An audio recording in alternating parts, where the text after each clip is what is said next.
Hello guys, mga kabayan. Good afternoon and good morning. Kauna-unahan ko itong pagbablog dito sa Canada. Ito isi-share ko sa inyo kung paano ako nakarating dito. Grabe ang hirap na pinagdaanan. Dahil naranasan ko magtambay ng 4 na buwan sa Qatar. Kasi cross country lang ako. Mahirap din mag-antay na wala kang sinisweldo. 4 na buwan ako nakatutulog lang. Pero nakuha sa tiyaga. At di ko rin naisip na makarating ako rito sa Canada. Kasi ako ay hindi wala nakapag-aral. Hanggang grade 6 lang ako.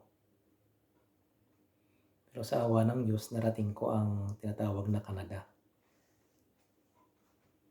Siyempre, kailangan lang natin ng lakas ng loob natin.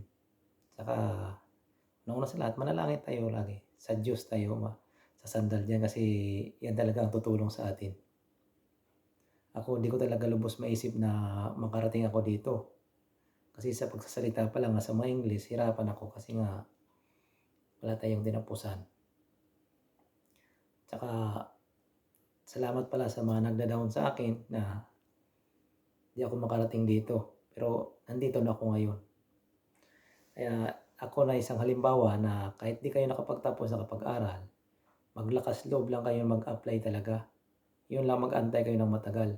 Kasi ako, sobra 1 taon kong inantay ito bago ko nakaalis. Ganun kahirap ang pinagdaanan ko. Pinagtiis ko yung pamilya ko ng 4 na buwan na hindi ako nagpapadala. Kasi nga gusto ko talagang umalis. Saka dumating na yung visa ko. Sa biyahe ko pa lang, takot na talaga ako eh. Siyempre, nag-stop over ako ng Germany. Doon ang kaba ko, takot talaga. Siyempre, lahat ng kausap mo doon puro English. Kayo nang sa isip ko talaga kung paano ko malusutan ito. Mabuti sana kung pagbaba mo ng airport, ililipat ka lang. Hindi. Ang dami pang paikot-ikot ako doon sa airport ng Germany. Siyempre, ang tapos sabi pa sa akin dati, mamaya baka pag makalabas ka, hanapan ka ng transit visa. Ngayon ako naman, nagsakay pa ako ng mga bus nila sa airport. Doon na nagkuhan yung kaba ko, doon na pumasok yung kaba ko. Baka ito na yung sinasabi na magka-problema ako dito. Kasi pagbaba ko ng Terminal 1, nilipat ako ng Terminal 2, nakailang sakay ako ng bus ng airport. Paikot-ikot yun. Ngayon doon na simple, kakabahan tayo. First time tayo nakarating sa mga ganun. Saka sabi sa akin, baka may transit visa nga. Ang ginawa ko na lang talaga, nagtanong kung saan ba ito. Basta't pag magtuwing tanong ako, pinapakita ko yung ticket ko. Yun ang basihan nila. Turo ko na lang ituro. Susundan mo naman yun. Kahit na baluktot kayo yung English ko, kung ano naman sasabihin ko, siyempre, napakahirap talaga gawa ng, yun nga, di tayo nakapag-aral ng maayos, di tayo marunong magsalita ng English talaga, di tayo fluent magsalita. Kaya, mas mainam sana talaga nakapagsalita. Siyempre, kahit ano harapin natin, kaya natin. Pagdating ko sa area ko sa Germany, para na ako pinaupong estatwa, hindi na ako nagsasalita kasi tingnan ko lahat wala talagang Pilipino, nag-iisa lang akong Pilipino doon, kaya tahimik ako. Napakahirap ng buhay na gano'n sa biyahe.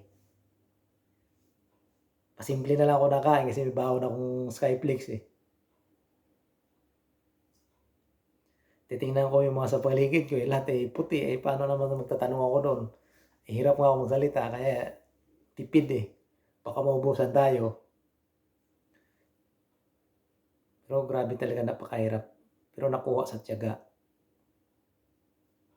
Saka siyempre, hindi ko naman talaga lahat ng pag-ayos ng papel ko, hindi ko sarili. May tao rin talaga natulong sa akin, may tumulong sa akin kahit sa Pilipinas mayroon. Hindi ko yun sila kano-ano, pero tumulong sa akin sa pagkuha ng ayos ng papel ko sa Manila. Kaya, yun na isa rin bagay na naayos ko na yung mga dokumento ko sa tulong ng ibang tao. Saka, yun talaga, basta nag-apply ka, kailangan may pera ka. Kasi pera rin talaga kailangan kahit nandito nga sa Middle East o sa Qatar akong trabaho, pera pa rin kailangan.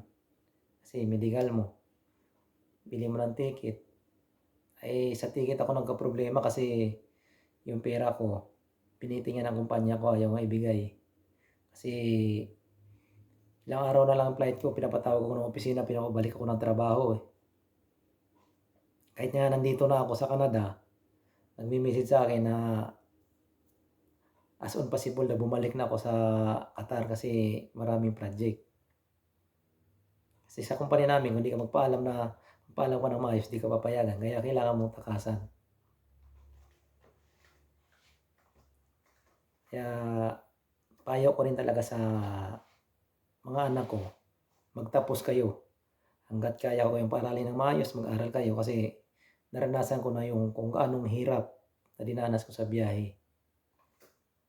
Ngayon, iniisip ko nga, siyempre sabi na engineer, bago pumasok ng trabaho, kukuha muna ako ng SIN number ko at saka bank account. Ngayon, iniisip ko naman, ito na naman haharapin ko na pagsubok na naman to kasi lahat ng kausap ko English na naman to. Kaya, napakahirap, di ba? Yung baon ng English ay ilang piraso lang, makakausapin ka doon, puro English. Siyempre, di maaaring walang tanong. Kaya yun ang kinakabahan na naman ako kung ano naman isasagot ko kung tanong nila. Kaya napakahirap na walang pinag-aralan. Pero kahit walang pinag-aralan, narating ko dito. Sa sipag ko lang talaga. Ang diploma ko dito is skilled ko sa trabaho. Di na nila binasihan sa akin yung pinag-aralan ko kasi tinanong naman talaga nila ako.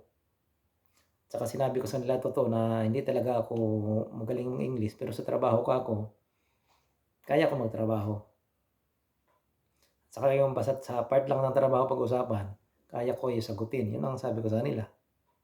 Ay sagot naman sa akin ay hindi naman daw nila kailangan talaga yung fluent magsalita ng English. Kailangan nila yung masipag at saka marunong sa trabaho. Yun ang tanong sa akin. Siyempre, malakas naman yung backer ko gawa ng napakabait naman talaga si Boss Chris. Yun ang nagrekomenda sa akin kay tita niya. Siyempre, alam nila na marunong akong magtrabaho galing ako sa kumpanya nila. Yun ang malaking bagay. Kung hindi mo talaga magsakripisyo yung tiyaga mo, huwag ka mawalan ng pag-asa. Basta di ka mawala ng pag-asa, makakaalis ka talaga. Kumpara nyo lang sa akin ha. Marami nagsasabi na kapag-aral na pahirap raw umalis. Sa totoo lang, di ako nahirapan umalis eh. Nagpahirap sa akin yung kaba ko eh. Kaba ko sa pagsalita ng English, yun ang nagpahirap sa akin. Pero kung sa lakas loob at saka sipag ko, yun ang pinairal ko talaga. At hindi ako nawala ng pag-asa. At inaayos ko yung papel ko sa Qatar. Siyempre, gumana yung minsan, magsisinungaling tayo sa kumpanya natin na absent tayo. May pupuntahan ako. Pero di nila alam, nag-biometric ako noon. Pag nagpaalam na naman ako ng pag-medical ko, o may pupuntahan ako, masama pakiramdam ko. Kasi totally, nagpa-medical ako, sabi ko may appointment ako, kailangan ko magpasa doon sa doktor. At that time naman, kuha naman ako ng bakasyon. Doon, nagdubli-dubli na may tension ko. Siyempre, yung bakasyon ako, wala pa yung visa ko. Siyempre, napapaisip na naman ako. Pinabayaan ko muna yung pera ko. Nung dumating na yung visa ko ng June 20, doon ako nag-ayos ng aking pera. Ngayon, nakipagdebate na naman ako. Kasi sabi nila, noon di mo inayos, ngayon pinipirsa mo kami makuha yung pera mo. Siyempre, di ko namang inayos dati yung agad ng May, gawa ng wala pa akong hawak na visa. Kaya nung dumating ang visa ko, pinipirsa ko ng kumpanya, siyempre nakipagtalo. Hanggang nakarating kami ng Polo Owa. Pero anong nangyari pag alis ko? Nakadalawang balik ako sa Polo. Nakahingi ng tulong at sa awa naman ng Diyos, pangalawang balik ko, medyo na persa nila ng Polo sila, binigay namin ng pera at saka hindi naman binigay sa akin lahat, yun nga lang. Ang binigay sa akin yung pera, tama lang pambili ng ticket ko. Napakahirap. Pumunta ako dito ng Canada, ticket lang ang dala kong pera, wala akong pera dito. Mabuti lang at siyempre mabait yung mga kasama ko dito, nakikituloy lang ako. Siyempre nakikituloy tayo, mahihiya pa rin naman tayo. Siyempre kain ng kain tayo, walang trabaho. Siyempre sisikapin ko rin makuha ko naman agad yung sinumber ko at saka bank account para makapagsimula agad ako ng trabaho at saka makalipat naman ako ng sarili kong bahay. Gano'n kasi dito kanya-kanya. Pero kahit wala akong pera, nakarating ako dito. Grabe. Tikit lang talaga kasi nakuha ko sa kumpanyang pera at 11,500. Binili ko ng ticket, 9,000. Siyempre magkano lang tira, siyempre bibili pa ako ng pagkain-kain ko do'n, nagbayad pa ako ng utang ko. Gano'n kahirap ang dinaanan ko talaga sa Qatar. Napakahirap kahit cross country ako, nasabi nila walang gastos, magastos pa rin.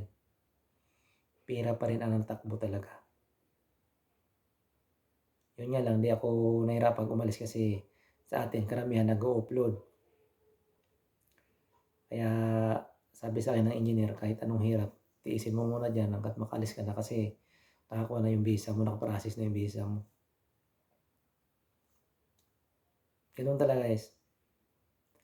Kahit ano pa pinag-aralan nyo, huwag kayong mag-wala ng pag-asa, sipag lang talaga ang kailangan natin.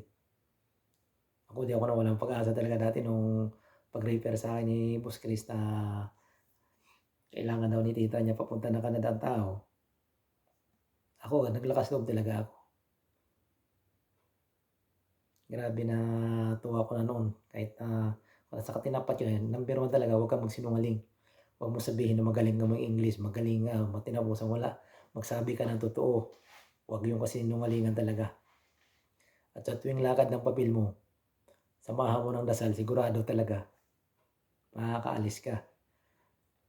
Mahirap kasi kung nag-a-apply ka pa lang, ginugunggong mo na, yung sinisik mo na siya, ay wala yun. Tahimik ka lang. Ako, umalis ako ng Qatar, walang may nakaalam sa mga kasama ko doon na kung saan ang punta ko. Hindi kagaya ng iba na hindi naman natin ginawan yung ibang tao na nag-a-apply pa lang, sinisik na nila. Pangit yun. Di pa ikaw nakakilos na maayos, sabihin mo paalis ka na. Ako talaga, isang tao lang nakaalam sa akin doon sa kumpanya namin, nakaalis ako. Walang may nakaalam. Sikreto lang talaga. Siyempre, nag-iingat tayo. Mamaya, mabulyaso yung lakad natin. Ganun lang guys. Konting sipag lang, lakas loob, makakaalis ka talaga kahit di ka nakapag-aral. Skilled ang basihan talaga pagdating dito sa trabaho. Anhin mo ng diploma mo, kung tamad ka naman maghanap ng trabaho, ay wala din. Kaya ako, diploma ko yung skilled ko sa trabaho. Kung anong trabaho ko pinagsimulan sa Pilipinas, hanggang dito, ganun talaga. Ano guys, sa sunod na video na naman, isunod natin yung tuloy na kwento kung sino talaga yung tumulong sa akin dito. Sige.